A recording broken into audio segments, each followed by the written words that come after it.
Assalamualaikum warahmatullahi wabarakatuh. Bismillahirrahmanirrahim.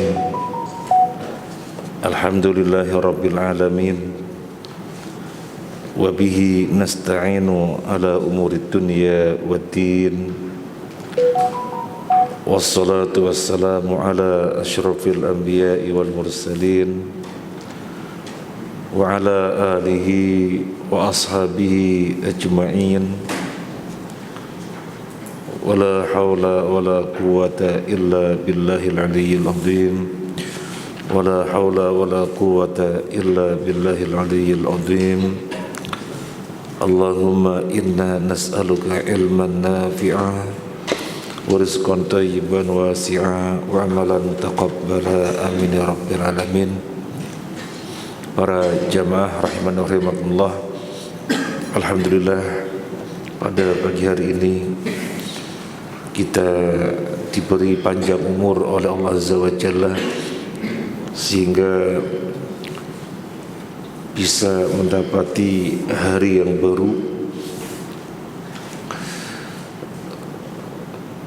dan kita sudah menunjukkan kesyukuran sejak bangun tidur dengan membaca alhamdulillahilladzi ahyana ba'dama amatana wa ilaihin nusyur. Segala puji bagi Allah yang telah menghidupkan kami kembali setelah sebelumnya mematikan kami.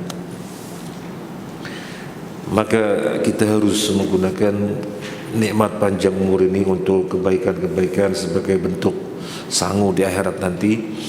Di antaranya adalah bermajelis ilmu sebagaimana kita lakukan ini insya Allah. Sebagaimana sudah diketahui, kajian kita Bulughul Maram yang ditulis oleh Al-Hafidh Ibnu Hajar Al-Asqalani rahimahullah wa ghafara lahu wa lana wa liwalidina wa li asatidina wa li masyayikhina wa li jami'il muslimin wal muslimat amin ya rabbal alamin. Sekarang mulai hadis 918.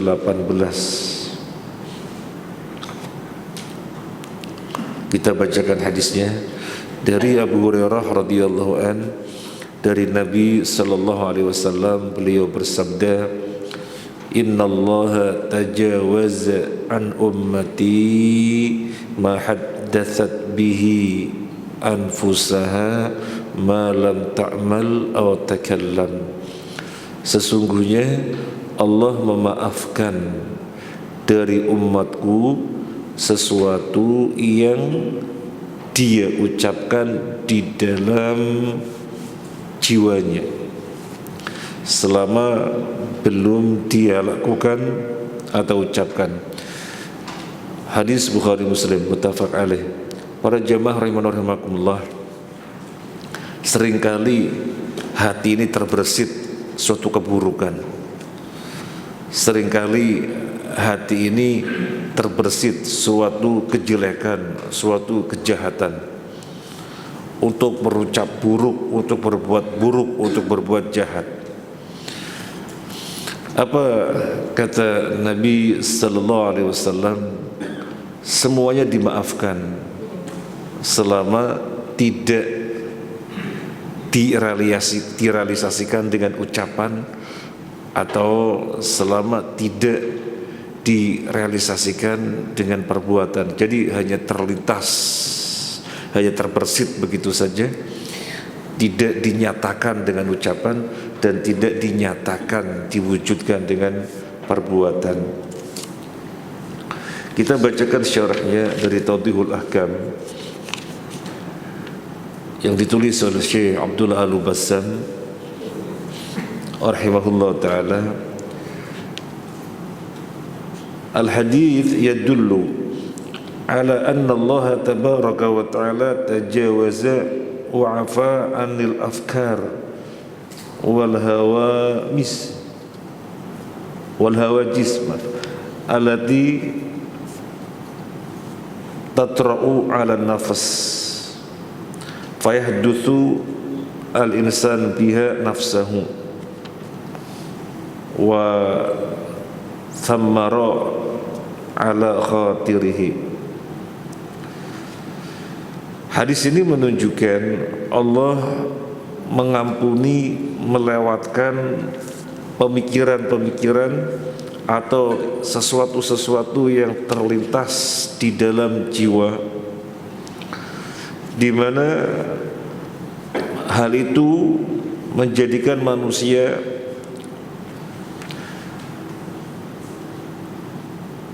terpengaruh dengan sesuatu yang terlintas tadi, pemikiran tadi. Allah maafkan. Dzalika annal khawatir an-nafsiyah wal hawajis al-qalbiyah laysat min amalil insan wa iradatihi. Kenapa Allah maafkan? Kenapa Allah ampuni? Padahal pemikiran jahat, padahal suatu yang terlintas yang buruk.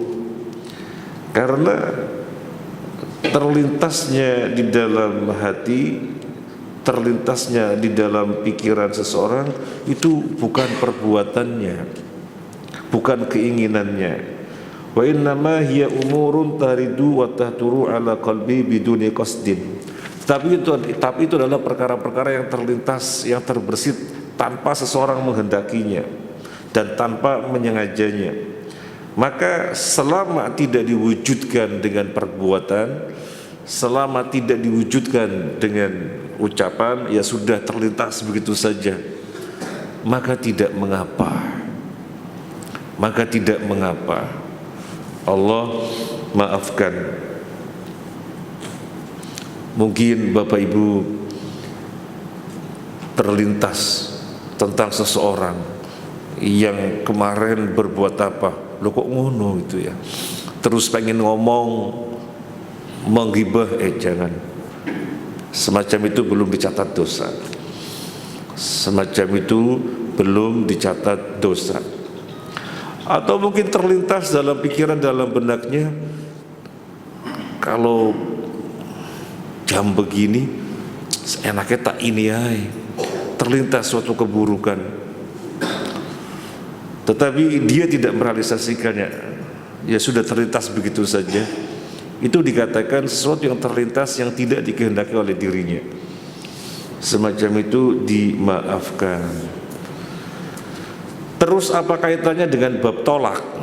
Ini kan babnya bab tolak, bab perceraian. Apa kaitannya? Apa kaitannya? Wa min hada at-talaq fa idza fakkara fihi wa 'arada fi khatirihi walakinahu lam yatakallam bi wa lam yaktubhu fa inna haditha nafsihi bihi wa tafkirahu fihi la yu'tabara talaqan. Demikian juga tolak, perceraian. Mungkin seorang suami dalam beberapa hari ini, misalnya dalam beberapa hari ini dibikin mangkel terus, dibikin jengkel terus, sampai terbersit, tak ceraiin aja, tak talak saja. Kemudian terlintas, nanti kemungkinannya begini terlintas, karena mangkel sehingga terbersit, tak ceraikan saja. Selama dia tidak merealisasikan dengan ucapannya, jadi tertahan begitu saja, lewat begitu saja, atau tidak terejawantahkan dengan tulisan, maka semacam itu tidak dianggap tolak. Semacam itu tidak dianggap tolak. Pada pertemuan yang lalu kan ditanyakan, ada yang bertanya, seseorang bertanya pada pertemuan yang lalu, gimana kalau ada orang suka terbersit menceraikan istrinya? Mungkin dalam beberapa hal tidak cocok, di dalam beberapa hal terjadi benturan atau apa begitu, sehingga kemudian sering terlintas, terbersit, tak ceraikan saja.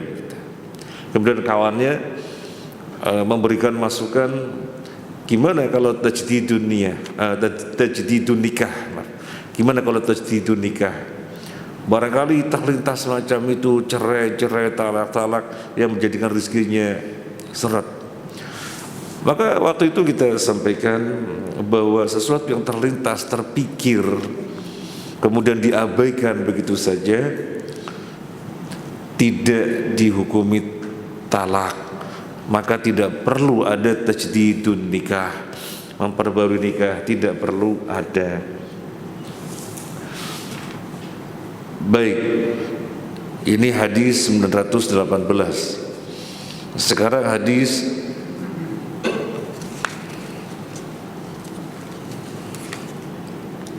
919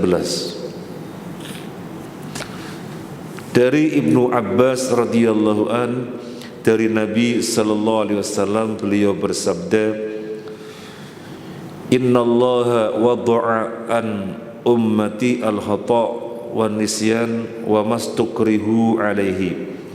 Sesungguhnya Allah meletakkan dari umatku kesalahan, kelupaan, dan sesuatu yang dipaksakan kepada mereka. Diriwayatkan oleh Ibnu Majah dan Al-Hakim, dan Al-Hakim berkata tidak sahih. Apa derajat hadis ini?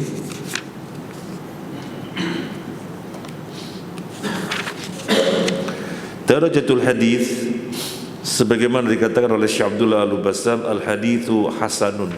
Hadis ini hasan. Hadis ini hasan. Kalau dikatakan tidak sahih, ada kalanya hasan, ada kalanya dhaif. Yang tidak bisa menjadi dalil adalah dhaif. Kalau hasan masih bisa. Apa bedanya hadis hasan dengan hadis sahih? Apa bedanya? Hadis hasan dengan hadis sahih bedanya apa? Kalau hadis sahih terpenuhi 5 syarat. Yang pertama ittisalus sanad, periwayatannya bersambung.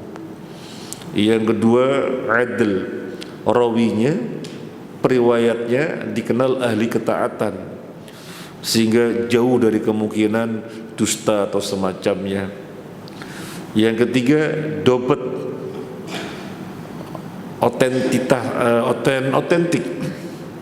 otentisitas di dalam hafalan dan tulisannya. Kemudian yang keempat adamul illah, tidak ada cacat. Yang kelima adamus syudzuz, tidak menyelisih rawi periwayat lain yang lebih thiqah, yang lebih terpercaya. Ketika terpenuhi 5 syarat ini, maka dikatakan hadis sahih. Loh, hadis hasan bagaimana? Hadis hasan juga sama, terpenuhi 5 syarat ini, bedanya di sisi dobetnya, di sisi dobetnya, otentisitasnya. Kalau sahih, otentisitasnya tam, sempurna. Kalau hasan, otentisitasnya tidak tam, khafif. Jadi hafalannya masih ada keliru-keliru, atau tulisannya masih ada salah-salah, maka derajatnya hasan. Ini pengertian hadis hasan, yaitu hadis sahih sama terpenuhi syarat untuk hadis sahih, tetapi berbeda di dobetnya. Baik, hadis ini hasan. Ada 3 hal, kata Nabi sallallahu alaihi wasallam, yang kaum muslimin ditoleransi kesalahannya. Yang pertama karena kesalahan, yang kedua karena kelupaan, yang ketiga karena dipaksa. Yang ketiga karena dipaksa. Contoh kesalahan di dalam hadis sangat populer sekali. Ada orang naik onta, ontanya lengkap dengan perbekalan makan dan minuman. Di tengah padang pasir, dia turun untuk istirahat di bawah pohon. Kemudian ketika dia bangun, ontanya nggak ada, hilang. berarti kan dengan seluruh perbekalannya, minumannya dan makanannya hilang juga karena ontanya hilang. Maka tidak ada harapan pada dirinya kecuali pasti mati. Hopeless, sangat tidak ada harapan, pasti mati. Di tengah hutan mau kemana? Di tengah padang pasir.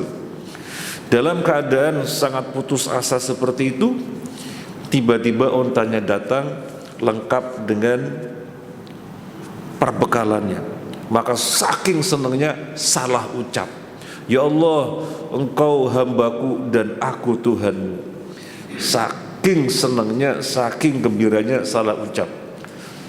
Orang semacam ini berucap karena kesalahan, Allah ampuni, Allah lewatkan kesalahannya, tidak dianggap kesalahannya. Ini yang pertama, karena kesalahan.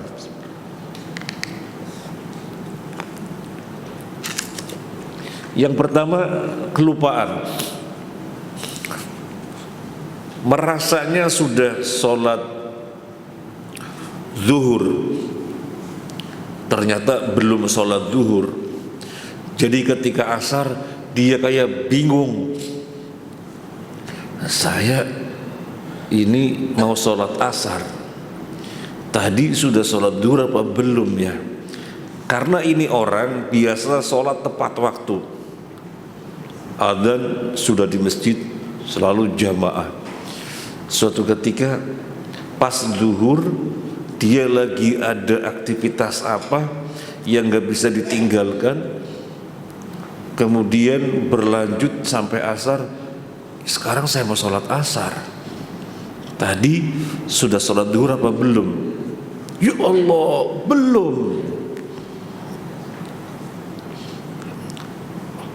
Maka dia tinggal mengqadhanya. Sholat zuhur di waktu asar itu dilanjut dengan sholat asar. Dicatat dosa? Tidak. Kenapa? Kelupaan. Kemudian contoh dipaksa, seperti siapa? Ammar bin Yasir radhiyallahu an.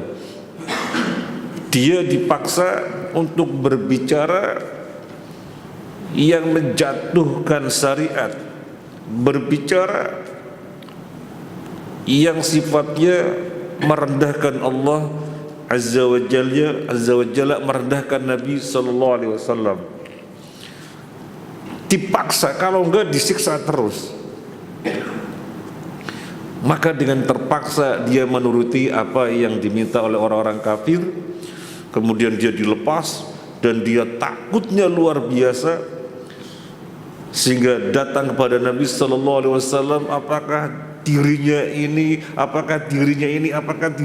karena saking takutnya ahli neraka dan seterusnya. Maka turun ayat, illal ladzina istukrihu wa qalbuhum mutmainnun bil iman. Kecuali orang yang dipaksa dan hatinya tetap tenang dengan keimanan, maka tidak mengapa. Kenapa tidak bersikap seperti Bilal saja misalnya? Bilal disiksa, kemudian mensabarinya dengan mengatakan ahad, ahad, ahad. Kenapa tidak seperti Bilal saja? Ya, Bilal suatu kebaikan, bertahan meskipun disiksa terus. Ahad, ahad, ahad.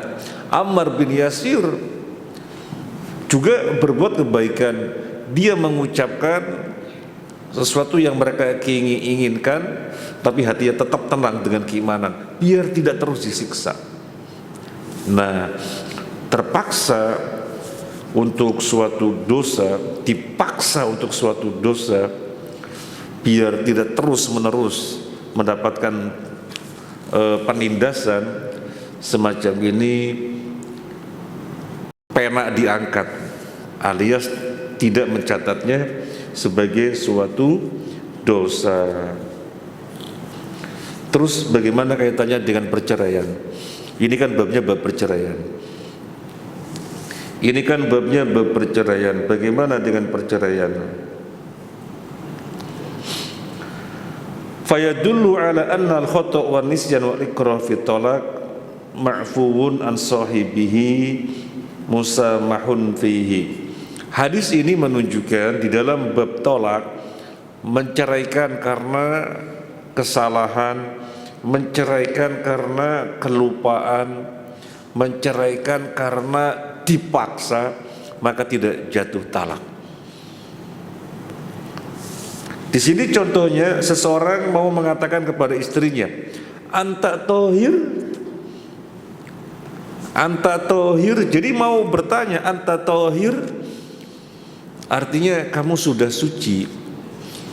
Kan biasanya suami bertanya begitu toh.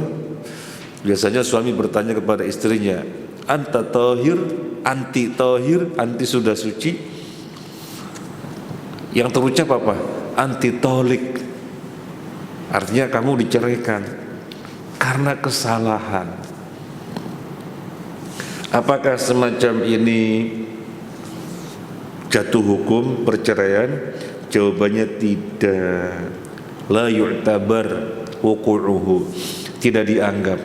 Karena dia mau mengatakan anta tohir, kemudian kok kesalahan. Kan kadang-kadang kita berucap yang keluar kalimatnya bukan yang kita kehendaki. Kan kadang-kadang begitu. Namanya kesalahan. Maka tidak jatuh perceraian. Kemudian demikian juga dipaksa. Jadi seorang suami dipaksa harus menceraikan istrinya, kalau nggak tak bunuh, misalnya begitu. Misalnya, maka dia dengan terpaksa menceraikan istrinya. Perceraian semacam ini tidak dari kehendaknya, maka tidak jatuh perceraian. Kecuali orang yang melakukan ila. Kecuali orang yang melakukan ila. Ila itu apa? Dia bersumpah untuk tidak menyentuh istrinya. Bersumpah untuk tidak menyentuh istrinya. Mengharamkan diri dari menyentuh istrinya. Maka kesempatannya sampai 4 bulan. Kesempatannya sampai 4 bulan.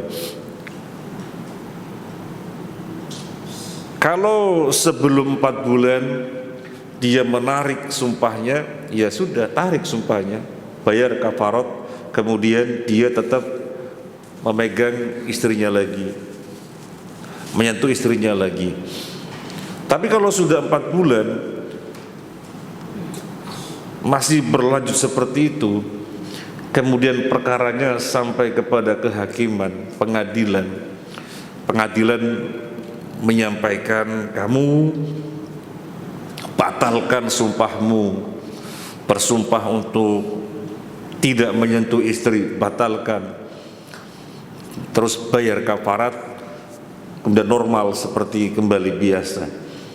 Tapi dia tidak mau. Nah, sudah urusan hakim. Ya sudah, kalau begitu kamu ceraikan istrimu. Kalau sudah begitu kamu ceraikan istrimu. Maka dia mesti menceraikan. Loh, dipaksa. Iya, dipaksa untuk kasus semacam ini. Maka jatuh hukum cerai. Jatuh hukum cerai. Atau contoh yang lain dipaksa yang jatuh hukum.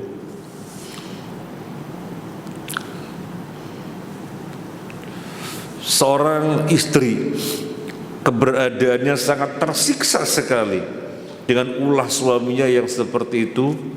Ini kejadian nyata. Sampai dia itu sudah nggak betah hidup ini si istrinya, dan dia sudah sampai mecah kaca, mau menggoreskan, mau menyayatnya tangannya biar bunuh diri begitu. Tetapi keimanan membentenginya sehingga tidak jadi. Kemudian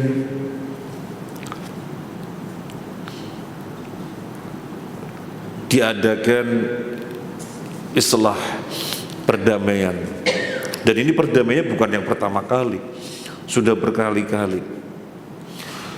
Kemudian hakimnya mengatakan, kalau kamu masih tetap seperti ini sebagai suami, dan istrimu kamu dengar sendiri dan kamu lihat sendiri, dan tentunya kamu merasakan sendiri bagaimana istrimu didolimi demikian. Kalau tetap seperti itu terus, maka kamu harus menceraikan. Harus menceraikan. Tidak mau. Lah kalau tidak mau ya jadi suami yang benar. Kalau masih seperti ini, hakim bisa mengatakan kepada istrinya, kembalikan maharnya dulu apa? Kembalikan maharnya dulu apa? Maka dia wajib menceraikan. Nah, jadi memaksa semacam ini jatuh hukum. Memaksa seperti ini jatuh hukum. Tetapi kalau tidak seperti ini, memaksa dipaksa untuk menceraikan, maka hukumnya sebagaimana kelupaan, sebagaimana kesalahan, tidak jatuh hukum. Ini hadis 919. Sekarang hadis 920. Hadis 920. Dari Ibnu Abbas radhiyallahu an, beliau berkata, "Idza harrama ar-rajulu imra'atahu laisa bi syai'in wa qala laqad kana lakum fi Rasulillahi uswatun hasanah." Apabila suami mengharamkan istrinya, maka hal itu bukan apa-apa, dan dia berkata, Allah sudah berfirman tentang hal ini, laqad kana lakum fi Rasulillahi uswatun hasanah. Sungguh telah ada teladan yang baik bagi kalian pada diri Rasul sallallahu alaihi wasallam. Sedangkan di dalam riwayat Imam Muslim, tadi riwayat Imam Bukhari. Sedangkan dalam riwayat Imam Muslim, idza harrama ar-rajulu alaihi imra'atahu fahuwa yaminun yukaffiruha.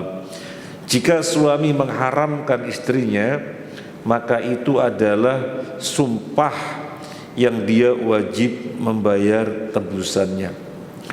Baik, kita lihat yang pertama dulu, riwayat Bukhari. Jadi Ibnu Abbas menjelaskan tentang seorang suami yang mengharamkan dirinya dari istri. Mungkin sebagian antum bingung, atau mungkin antum semuanya bingung, kok mengharamkan diri dari istri ya? Istri lo halal, yang punya satu pengen dua kok, yang dua pengen tiga, yang tiga pengen empat ya. Loh, kok ada orang mengharamkan diri dari istri, ini gimana? Jadi mengharamkan diri, nggak mau menyentuh. Ini bisa terjadi, ya yang tadi kita sampaikan, mungkin nggak ada kecocokan, atau suami mangkel, atau suami dibikin jengkel terus, kemudian meluap emosinya sampai bersumpah, nggak akan nyentuh kamu, saya sumpah tidak akan nyentuh kamu. Bisa saja. Maka ada pembahasannya, ada pedomannya. Nah, Ibnu Abbas radhiyallahu an mengatakan tentang masalah itu, laqad kana lakum fi Rasulillahi uswatun hasanah. Sesungguhnya bagi kalian pada diri Rasul ada teladan. Iya, kalau Ibnu Abbas di hadapan para sahabat, di hadapan para tabi'in yang paham, oh iya. Nah, tapi kan kita membaca yang bagaimana ya, sehingga dari situ adalah teladan kita. Sehingga dari situ kita meneladani yang bagaimana ya. Kita jumpai riwayat tentang masalah mengharamkan diri dari sesuatu yang halal. Nabi sallallahu alaihi wasallam punya budak wanita, namanya siapa? Maria Kiptiyah. Namanya Maria Kiptiyah. Nabi sallallahu alaihi wasallam menggaulinya karena memang budak wanita itu halal bagi tuannya. Tetapi Aisyah radhiyallahu anha, juga Hafsah radhiyallahu anha merasa berat, ya cemburu dan yang lainnya, perempuan begitu. Terlebih Hafsah mengatakan, ya Rasulullah, engkau melakukan dengannya di kamarku dan di atas kasurku ya Rasulullah. Ketika istrinya merasa tidak nyaman, kemudian Nabi mengatakan, ya saya tidak akan melakukannya lagi. Maka ditegur oleh Allah Azza wa Jalla. Ya ayyuhan nabiyyu lima tuharrimu ma ahallallahu laka tabtaghi mardhata azwajik. Wahai Nabi, beliau sallallahu alaihi wasallam tidak pernah dipanggil oleh Allah ya Muhammad, tidak pernah. Coba lihat di dalam Al-Quran, beliau diseru ya ayyuhan nabi, ya ayyuhan rasulu. Gak pernah Allah memanggilnya ya Muhammad, tidak pernah. Makanya Allah melarang umatnya memanggil beliau dengan panggilan sebagaimana kalian memanggil sesama teman. Ya ayyuhalladzina amanu la taj'alu du'a ar-rasuli bainakum ka du'ai ba'dikum ba'dha. Wahai orang beriman, janganlah kalian memanggil Nabi sebagaimana kalian memanggil sesama kalian. Panggil ya Rasulullah. Jadi jangan memanggil namanya ya Muhammad. Kalau misalnya ada yang mengatakan, ada kok di dalam Al-Quran Allah langsung menyebut namanya. Ada, Muhammadur Rasulullah walladzina ma'ahu asyidda'u 'alal kuffar ruhama'u bainahum. Itu langsung menyebut namanya. Iya, langsung menyebut namanya, tetapi bukan dalam panggilan. Yang dimaksud memanggil. Kalau sifatnya pemberitaan, iya, tapi kalau memanggil tidak pernah. Ya Muhammad, tidak pernah. Tidak pernah. Sehingga kemudian Syekh Utsaimin dan para ulama menjelaskan, maka kita juga di dalam menyebut Nabi ketika kalimatnya adalah panggilan ya Rasulullah, ya Nabi Allah. Tapi kalau sifatnya berita boleh, Muhammad sallallahu alaihi wasallam boleh. Baik. Ya ayyuhan nabiyyu lima tuharrimu ma ahallallahu laka tabtaghi mardhata azwajik. Wahai Nabi, kenapa kamu mengharamkan untuk dirimu sesuatu yang Allah halalkan demi keridhaan istri-istrimu? Tadi Aisyah merasa tidak nyaman, terlebih Hafsah, sehingga Nabi ya sudah, aku tidak akan melakukannya lagi, malah ditegur karena itu halal. Bagaimana kemudian sesuatu yang halal diharamkan untuk diri engkau ya Rasulullah? Nah, ini yang dimaksud oleh Ibnu Abbas radhiyallahu an tentang seorang lelaki yang mengharamkan istrinya, maka sudah ada teladan pada Nabi sallallahu alaihi wasallam, di mana Nabi pernah mengharamkan dirinya karena biar mendapatkan keridhaan, respon yang enak dari istri-istrinya, sehingga beliau ya sudah, saya nggak melakukannya lagi, malah ditegur.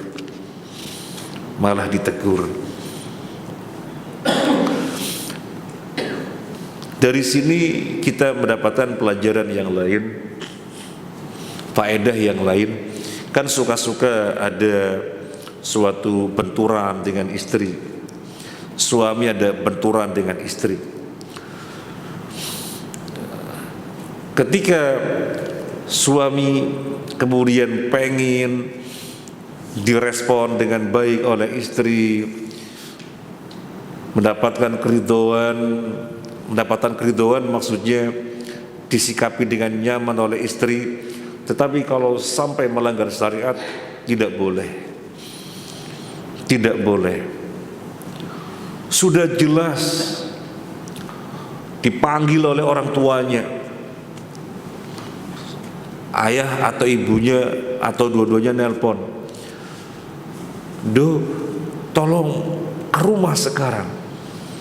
Kemudian waktu itu istri sudah siap-siap mau diantar shopping gitu ya. Loh, gimana sih mas, kan saya sudah siap-siap shopping begini, saya ditelepon ayah, ditelepon ibu, terus saya gimana? Ayo sudah, ayo. Ini kan namanya pengen direspon dengan baik oleh istri, pengen mendapatkan kenyamanan dari istri dengan melanggar syariat.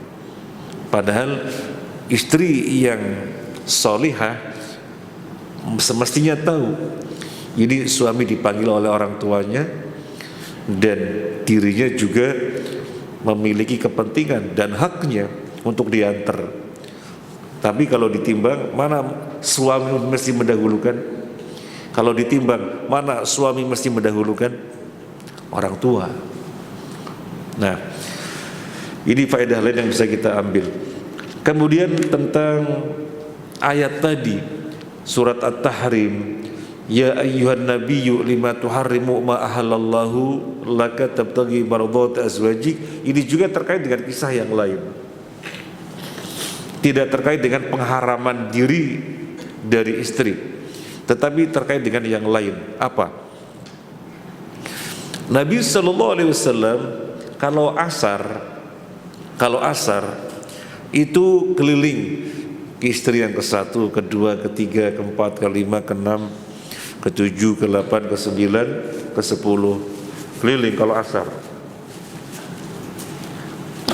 Nah, ketika di Zainab bintu Jahash suka-suka tertahan lebih lama,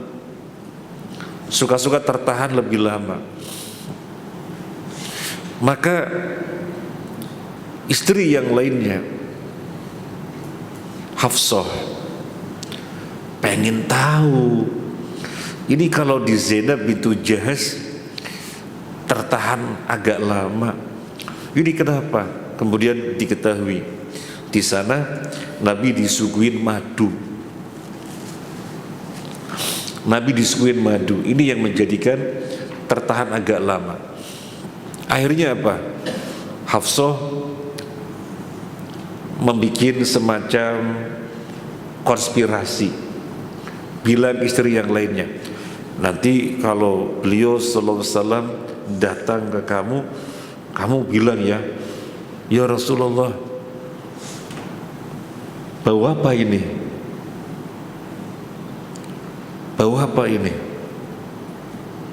Enggak, aku minum madu. Pasti Nabi menjawab begitu. Enggak, aku minum madu.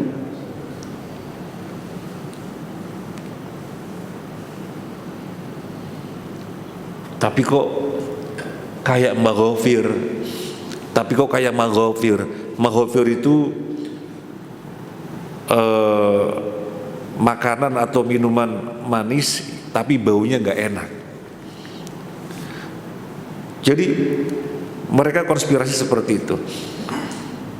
Kemudian Nabi ke istri yang lainnya, karena sudah dipengaruhi, maka bertanya dengan pertanyaan yang sama, ya Rasulullah, bau apa ini? Enggak, aku minum madu di Zainab. Ketika ke istri yang lainnya, karena sudah konspirasi, maka bertanya dengan pertanyaan yang sama, ya Rasulullah, bau apa ini? Padahal lo gak ada bau apa-apa. Enggak, aku minum madu. Akhirnya hari yang berikutnya, ketika berada di Zainab bintu Jahash radhiyallahu anha, Zainab seperti biasa mau menyuguhkan madu. Enggak, aku enggak perlu. Nah, Nabi mengharamkan dirinya dari minum madu.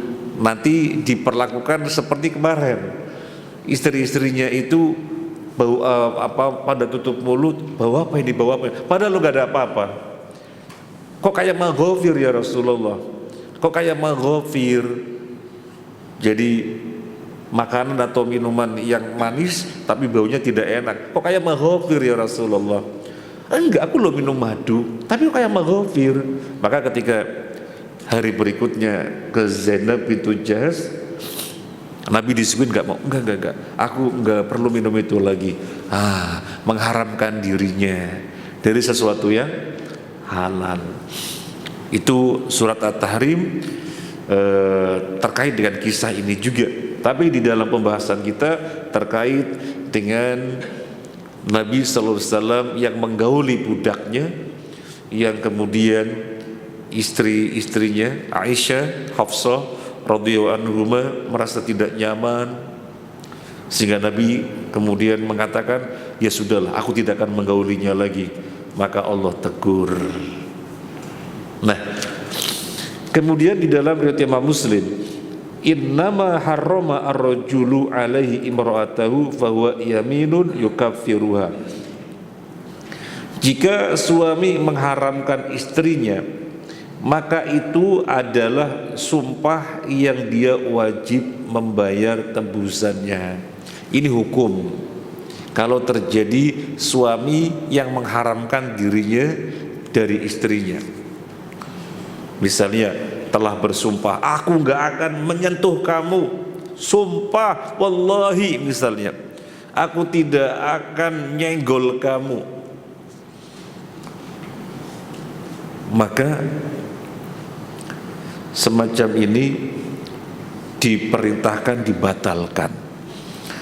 Kenapa dibatalkan? Sumpah kok dibatalkan?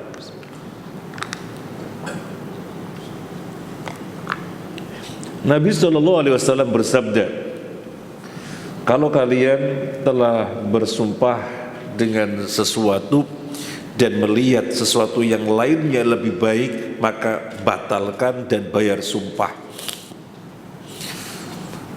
Bersumpah tidak menggauli istri, ini kan menyiksa diri. Yang baik yang mana? Yang baik menyentuh dong. Maka ambil yang baik, itu menyentuh, tapi bayar kafarat karena telah bersumpah. Bayar kafarat. Kemudian seperti biasanya menjalani rumah tangga secara normal. Bukan di dalam ini saja, apapun yang kita bersumpah. Misalnya kita mangkel sama kakak atau adik kita, aku gak akan ke rumahmu sampai mati wallahi, karena mangkel misalnya. Ini kan sesuatu yang dia telah sumpahkan, tapi dia melihat yang lebih baik, ya tentu yang lebih baik ya nyambung silaturahim dong. Maka batalkan sumpah, kemudian lanjut silaturahim. Tapi karena telah bersumpah, bayar kafarat. Sekarang yang berikutnya 821.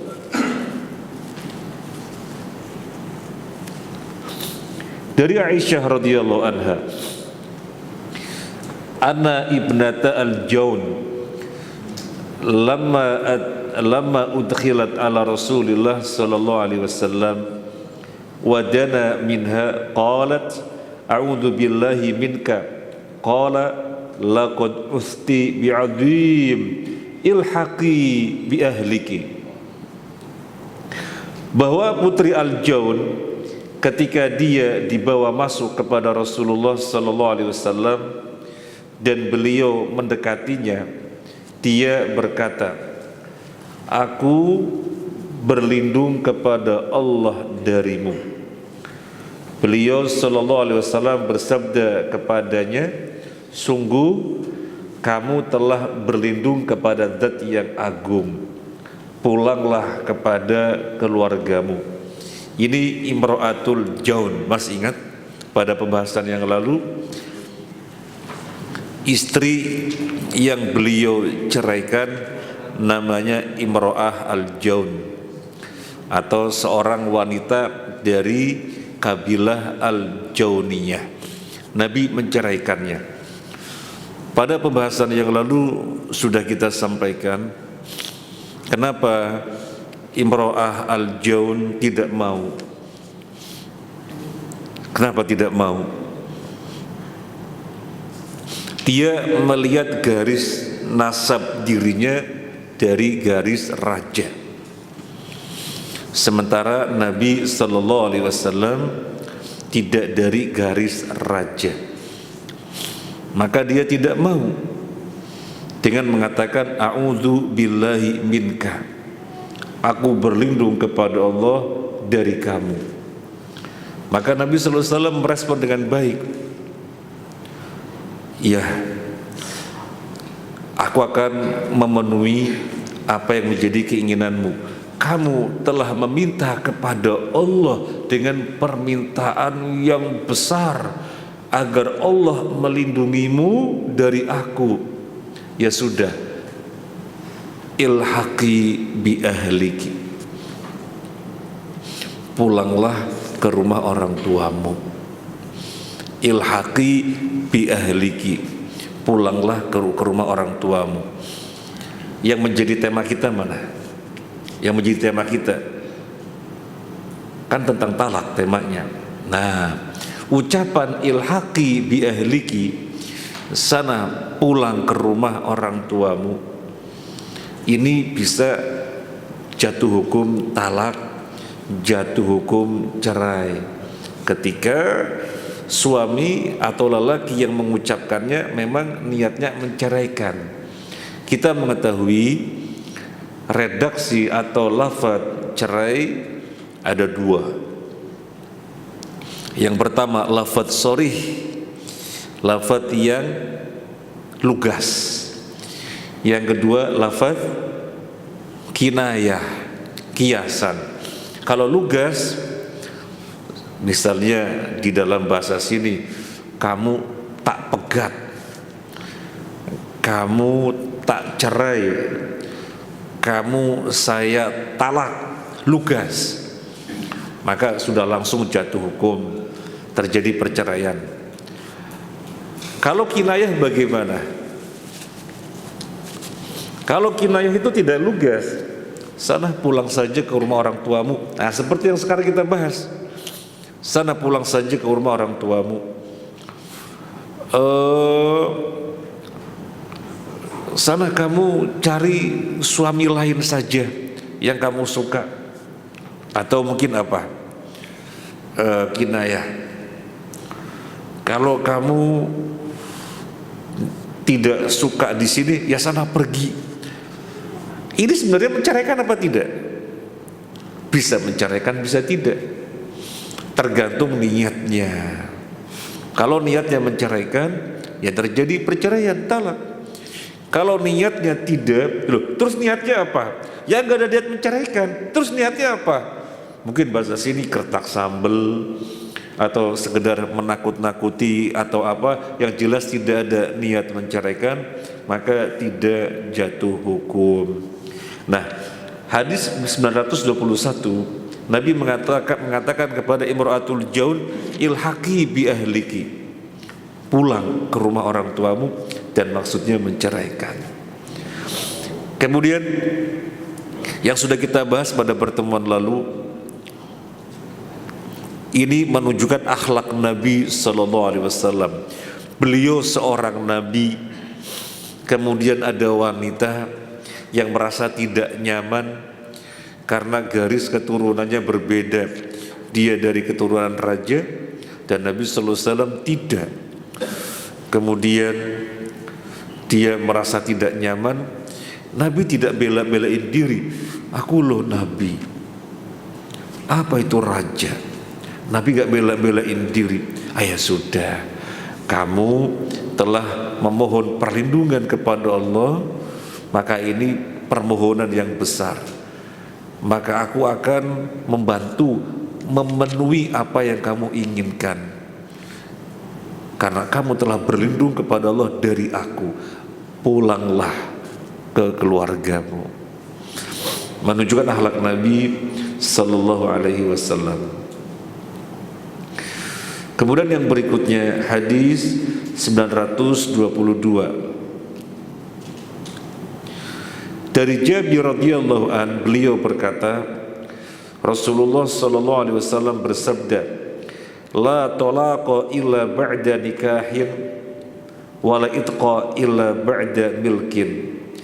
Tidak ada talak kecuali setelah nikah, dan tidak ada memerdekakan hamba saya kecuali setelah memiliki.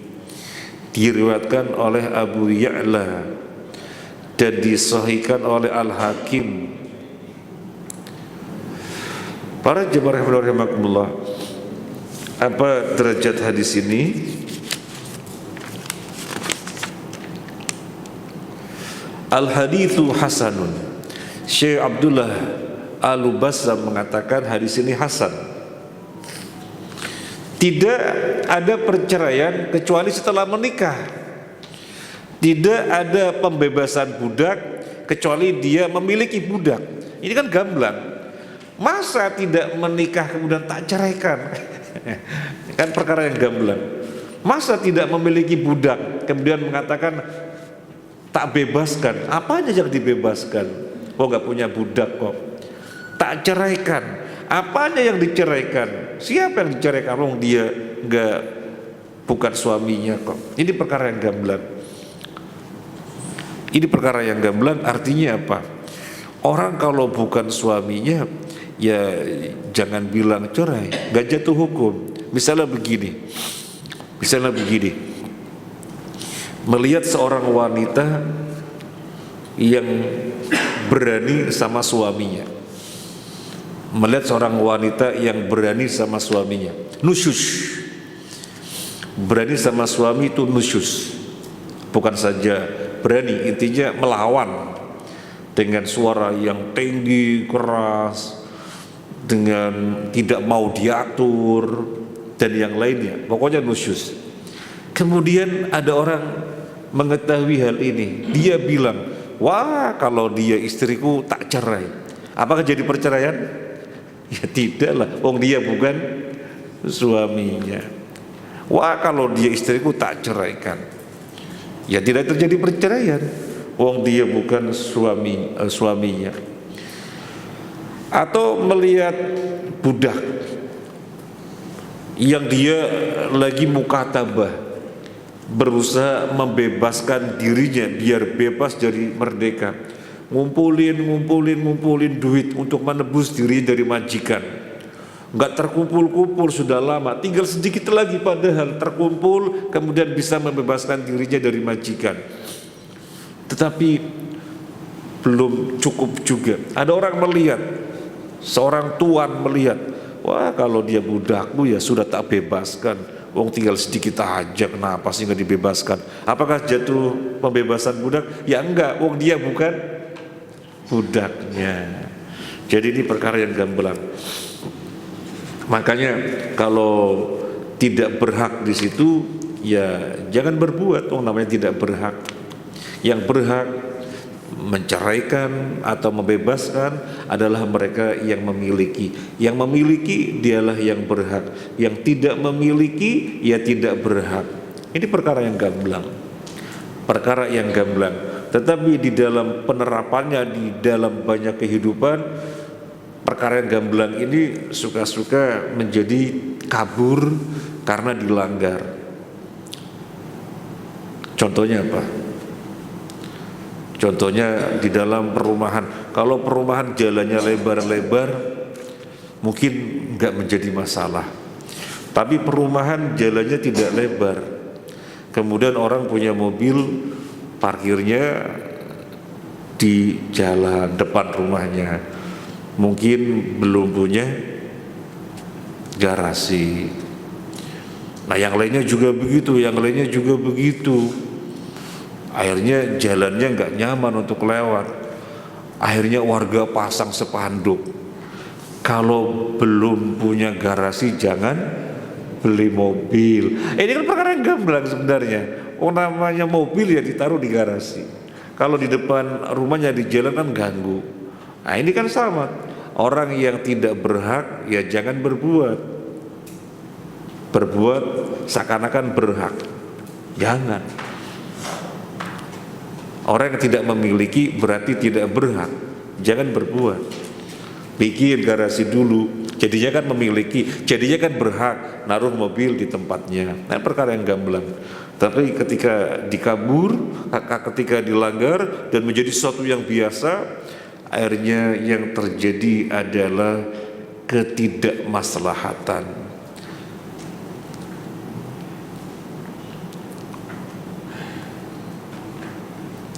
Boleh nggak jalan raya dikasih polisi tidur? Bukan jalan perumahan, jalan raya. Jalan raya itu kira-kira yang lewat satu kampung saja atau siapapun lewat? Ya siapapun dong. Kalau di dalam perumahan, ya barangkali mereka sepakat. Namanya dalam perumahan, warga satu perumahan sepakat. Soalnya kadang-kadang kita kebanteran dikasih polisi tidur, yang nggak menyalahkan. Warga sepakat karena mereka berhak atas jalan dalam perumahannya. Tapi kalau jalan raya yang lewat bukan orang perumahan itu saja, orang dari mana-mana lewat karena merasa jalan raya ya lancar-lancar saja, banter. Bawa telur, wah ternyata ada polisi tidur, robot cerak pecah semuanya. Nah kan begitu. Maka kalau tidak punya hak jangan berbuat. Kita melihatnya tidak tepat. Jalan raya dikasih polisi tidur. Silakan kalau dalam perumahan. Kita melanjutkan 923. Dari Amr bin Shu'aib, dari bapaknya, dari kakeknya, beliau berkata, Rasulullah SAW bersabda, la nadra libni adam fima la yamlik wala itqa lahu fima la yamlik wala talaqa lahu fima la yamlik. Ini maknanya sama dengan di atas. Tidak ada nadar bagi manusia di dalam apa yang dia tidak memilikinya. Tidak ada membebaskan budak pada apa yang dia tidak memilikinya. Dan tidak ada tolak perceraian di dalam apa yang dia tidak memilikinya. Saya bernadar, kalau saya sukses, ini mobil ini buatmu. Yang ditunjuk mobilnya tetangga. Saya bernadar, kalau saya sukses, ini mobil buatmu. Yang ditunjuk mobilnya tetangga. Ya dia nggak berhak. Gak ada nadar seperti itu. Nadar itu di dalam sesuatu yang dia miliki. Dia punya apa? Dia punya duit 200.000. Kalau saya sukses 200.000 tak bagi-bagi anak yatim misalnya. Ya silakan saja. Karena dia berhak. Saya bernadar, kalau saya sukses laptop itu buatmu. Yang mana? Itu sama dia. Ya gak bisa dong. Kemudian tidak ada membebaskan budak di dalam apa yang dia tidak miliki. Kalau saya sembuh dari sakit, ini budak tak bebaskan. Loh, budak yang mana? Kamu punya budak? Itu budak punya Pak Ali. Ya, misalnya ada budak ya. Ini kan bicara hukum. Misalnya ada budak, ya nggak bisa karena tidak miliknya. Termasuk di dalam perceraian. Wah, kalau dia istriku sudah tak ceraikan. Apa lalu jatuh cerai? Ya tidak, yang ngomong bukan suaminya kok. Yang ngomong bukan suaminya. Yang ngomong siapa? Ayahnya. Yang ngomong ayahnya misalnya. Kok gitu sih istrinya? Jadi melihat menantunya kok gitu. Kok gitu sih istrimu? Cerai. Apakah jatuh cerai? Ya tidak, yang ngomong bukan suaminya, yang ngomong siapa? Ayahnya. Nah, kemudian yang terakhir dari bab ini, hadis nomor 924. Dari Aisyah radhiyallahu anha, dari Nabi sallallahu alaihi wasallam, beliau bersabda, rufi'al qalam an thalath, anin naim hatta yastayqiz, wanis saghir hatta yakbur, wanil majnun hatta yaqil au yufik. Pena itu diangkat dari 3 orang. Dari orang yang tidur hingga dia bangun, dari anak kecil hingga dia dewasa, dan dari orang gila hingga dia berakal atau sembuh. Pena diangkat artinya tidak mencatat sebagai amalan buruk atau amalan baik. Jadi diam itu pena, tidak bekerja. Siapa 3 orang? Orang tidur. Orang tidur dia membaca Al-Quran, pena tidak mencatatnya sebagai pahala. Orang tidur ngerasani menggibah, pena tidak mencatatnya sebagai dosa. Kenapa? Tidur. Jadi kalau dia membaca Al-Quran tidak menghendakinya, kalau dia kemudian ghibah juga tidak menghendakinya, maka tidak ada balasan pahala atau dosa. Hatta yastaikir, hingga dia bangun. Nah kalau bangun baca Quran, oh berarti menghendakinya. Ketika bangun dia ghibah, berarti menghendakinya, maka ada catatan pahala atau dosa. Kemudian anak kecil hingga dewasa. Yang kedua, anak kecil. Anak kecil tidak sholat, ya namanya anak kecil belum berkewajiban, tidak dosa. Anak kecil sholat dapat pahala apa enggak? Anak kecil tidak sholat, lari-lari tidak sholat, ya tidak dapat dosa. Pena tidak mencatat, soalnya masih kecil. Kalau sholat dapat pahala apa enggak? Kalau sholat dapat pahala apa enggak? Kalau sholat dapat pahala apa enggak? Kalau orang tuanya karuan ya, orang tuanya kan pahala mendidik.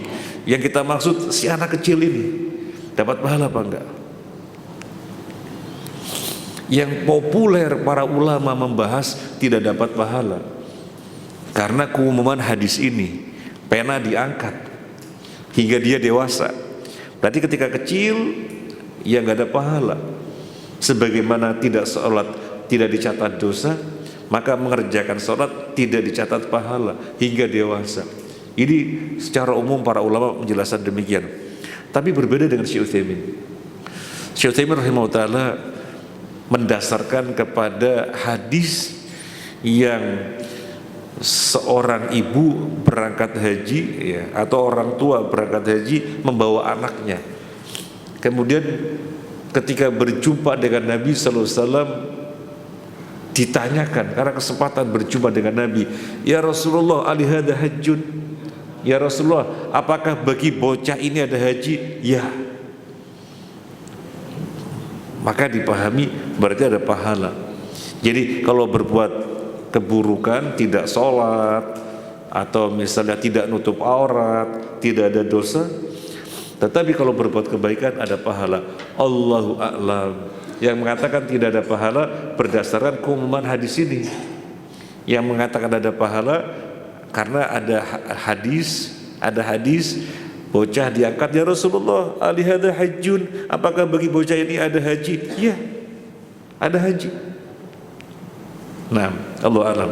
Kemudian yang berikutnya, orang gila hingga sembuh, hingga siuman, ya hingga sembuh ya.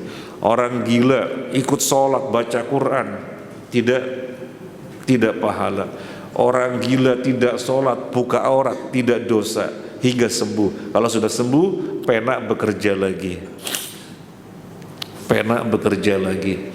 Terus misalnya sembuh, dia gila sekian lama, apakah sholatnya dikodok? Sholat tidak dikodok. Kan pena diangkat, sehingga dia berbuat apa? Tidak merupakan kewajiban, sehingga tidak ada qadha. Nah dari sini menjadi dalil. Dari sini menjadi dalil. Ada orang pingsan. Ada orang pingsan. Baik pingsan, jatuh pingsan, atau tidak sadar karena dibius oleh dokter untuk suatu perawatan. Nanti kalau sudah sadar, Mengqadha apa enggak? Mengqadha apa enggak? Kalau orang gila kalau sudah sadar mengqadha apa enggak? Orang gila kalau sudah sadar tidak mengqadha. Nah pertanyaannya, ini orang pingsan kemudian sadar, atau orang di rumah sakit dibius sehingga tidak sadar, kemudian nanti sadar. Nah ketika sadar mengqadha apa enggak sholat yang ditinggalkan? Jawabannya, kalau posisinya seperti orang gila, ya mengqadha. Kalau tidak seperti orang gila, ya kalau seperti orang gila ya tidak mengqadha. Kalau tidak seperti orang gila ya mengqadha. Lah gimana seperti orang gila dan gimana tidak seperti orang gila? Para ulama membahas. Kalau tidak sadarnya kurang dari 3 hari, 3 hari ke sini, 3 hari, 2 hari, 1 hari, maka ketika sadar mengqadha. Tapi kalau tidak sadar yang berkepanjangan, dihukumi seperti orang gila, tidak mengqadha. Nah itu jawaban yang pertama. Adapun untuk yang tidak sadarnya karena dibius, berarti tidak sadarnya karena unsur kesengajaan.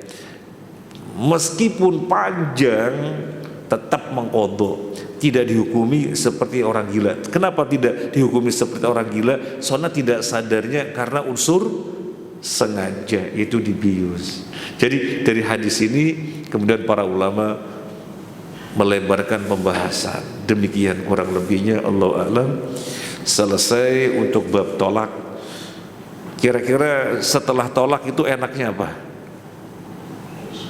Setelah tolak enaknya apa? Rujuk, maka bab berikutnya rujuk gitu ya. Kalau tolak gak rujuk ya gak enak gitu ya. Bapak-bapak, ibu rahimakumullah, sebagian orang itu tidak tahu, dikiranya cerai ya rujuk, cerai ya rujuk, cerai ya rujuk, sampai ada yang 5 kali menceraikan, ya 5 kali rujuk gitu ya. Bukan begitu, ada pembahasannya. Talak itu dibatasi berapa kali yang masih boleh rujuk. Kemudian kalau seorang suami sudah menceraikan istrinya, kamu saya talak, kemudian pisah, ternyata rujuk, berarti ini rumah tangga, hitungannya sudah terjadi talak berapa kali? 1 kali. Tinggal 1 kesempatan lagi. Hati-hati, karena kalau udah menceraikan lagi, berarti ini rumah tangga, menceraikan lagi kemudian rujuk, berarti ini rumah tangga hitungannya sudah jatuh talak berapa kali? 2 kali. Kalau sampai suaminya menceraikan, tak cerai kamu, oh sudah 3 kali, gak bisa rujuk, gak bisa rujuk, karena talak itu kesempatannya 2 kali. At-talaqu marrotani, tolak itu 2 kali. Kalau sudah 3 kali gak bisa rujuk, kecuali si istri menikah dulu dengan lelaki lain, kemudian lelaki lain ini meninggal dunia, atau lelaki lain ini menceraikan, maka suami yang pertama bisa kembali. Saya pengen kembali tapi suaminya nggak mati-mati gitu ya. Ya salahnya sendiri kenapa menceraikan ya? Salahnya sendiri kenapa menceraikan? Ya pengen menceraikan tapi suaminya nggak mati-mati. Akhirnya mendatangi suaminya, tolong dong diceraikan, kamu tak kasih hadiah gitu ya. Nggak boleh, tetap nggak boleh. Karena namanya nikahut tahlil, penghalalan agar dia bisa nikah, gak boleh. Ini jazakumullah khairan, semoga bermanfaat. Ada yang mau disampaikan? Kalau ada, Nggih, monggo. Ada seorang itu sering bertengkar, Ustaz, istri sama suaminya. Terus beberapa tahun lagi itu dia baru nikah gitu. Apa istilah baru nikah? Ini ada yang bertanya, suami istri sering bertengkar, tapi kemudian cerai. Oh, gak cerai, bertengkar saja tidak sampai bercerai, berarti hobinya bertengkar gitu ya, bertengkar terus. dan tidak terjadi perceraian. Kemudian beberapa waktu kemudian ada yang menganjurkan bangun nikah. Bangun nikah itu akad lagi gitu ya. Akad lagi, jawabannya tidak ada. Akad lagi itu ketika terjadi rujuk, cerai kemudian terjadi rujuk, maka untuk rujuk akad lagi. Kalau perceraiannya sampai melewati masa iddah. Jadi masa iddahnya kan 3 kali suci. Haid suci 1, haid lagi suci 2, haid lagi suci 3. Nah ini sudah kelewatan. Kemudian suami mau balik rujuk, yaitu dengan akad baru dan mahar baru. Jadi kalau terjadi perceraian, ya, kalau terjadi perceraian maka dengan akad baru dan mahar baru. Tapi kalau bercerai kemudian pengen kembali dan masih di dalam masa iddah, ya gak perlu akad baru, mahar baru, gak perlu. Misalnya baru 1 pekan atau baru setengah pekan menceraikan istrinya, dia merasa sendirian, kesepian gitu ya, akhirnya kembali ke istrinya, "Mama, I go back to you," gitu ya. Ya sudah jadi suami istri lagi, nggak ada akad, nggak ada mahar. Nah, jadi nggak ada bangun nikah, nggak ada. Nggih. Ada yang mau disampaikan? Ibu-ibu ada?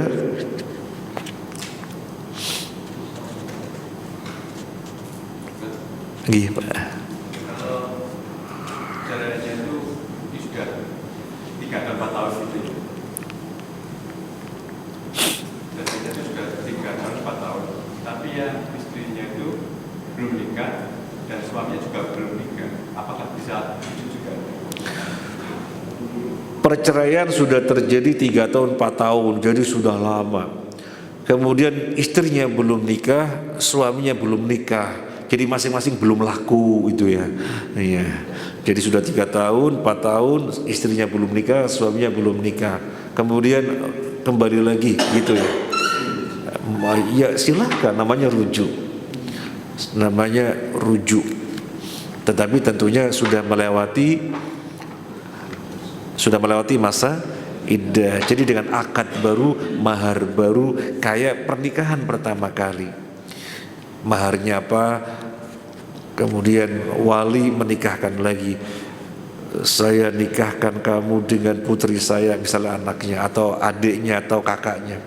Saya nikahkan kamu dengan adik saya yang bernama ini dengan mahar sekian, dibayar kontan apa kredit? Kontan gitu ya, biar kontan. Kredit boleh? Boleh. Tapi nggak usah kreditan, mikir utang gitu ya. Kontan saja, mahar yang gampang gitu ya. Nah, boleh silakan. Meskipun 10 tahun. Meskipun 10 tahun, intinya boleh rujuk silakan.